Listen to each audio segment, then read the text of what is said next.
Joshua 9.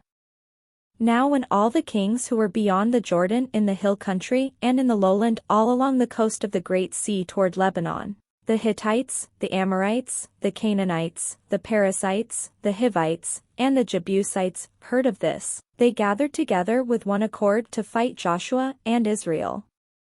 But when the inhabitants of Gibeon heard what Joshua had done to Jericho and to Ai, they on their part acted with cunning.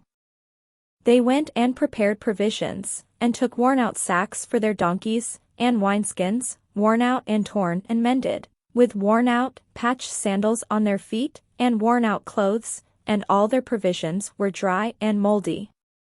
They went to Joshua in the camp at Gilgal, and said to him and to the Israelites, "We have come from a far country, so now make a treaty with us."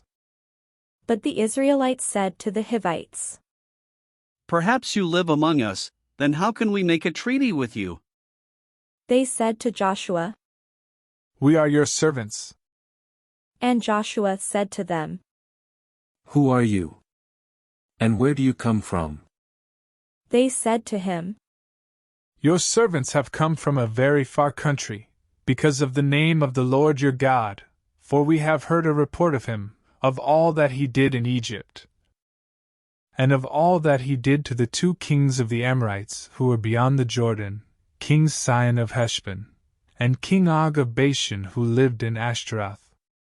So our elders and all the inhabitants of our country said to us, 'Take provisions in your hand for the journey, go to meet them, and say to them, "We are your servants, come now, make a treaty with us. Here is our bread. It was still warm when we took it from our houses as our food for the journey, on the day we set out to come to you, but now, see, it is dry and moldy. These wineskins were new when we filled them, and see, they are burst, and these garments and sandals of ours are worn out from the very long journey." So the leaders partook of their provisions, and did not ask direction from the Lord. And Joshua made peace with them, guaranteeing their lives by a treaty, and the leaders of the congregation swore an oath to them. But when 3 days had passed after they had made a treaty with them, they heard that they were their neighbors and were living among them. So the Israelites set out and reached their cities on the 3rd day.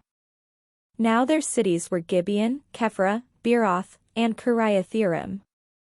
But the Israelites did not attack them, because the leaders of the congregation had sworn to them by the Lord, the God of Israel. Then all the congregation murmured against the leaders. But all the leaders said to all the congregation, "We have sworn to them by the Lord, the God of Israel, and now we must not touch them. This is what we will do to them, we will let them live, so that wrath may not come upon us, because of the oath that we swore to them." The leaders said to them, "Let them live." So they became hewers of wood and drawers of water for all the congregation, as the leaders had decided concerning them. Joshua summoned them, and said to them, "Why did you deceive us, saying, 'We are very far from you,' while in fact you are living among us? Now therefore you are cursed, and some of you shall always be slaves, hewers of wood and drawers of water for the house of my God." They answered Joshua, "Because it was told to your servants for a certainty that the Lord your God had commanded his servant Moses to give you all the land, and to destroy all the inhabitants of the land before you. So we were in great fear for our lives because of you, and did this thing. And now we are in your hand. Do as it seems good and right in your sight to do to us." This is what he did for them. He saved them from the Israelites, and they did not kill them. But on that day Joshua made them hewers of wood and drawers of water for the congregation and for the altar of the Lord, to continue to this day, in the place that he should choose.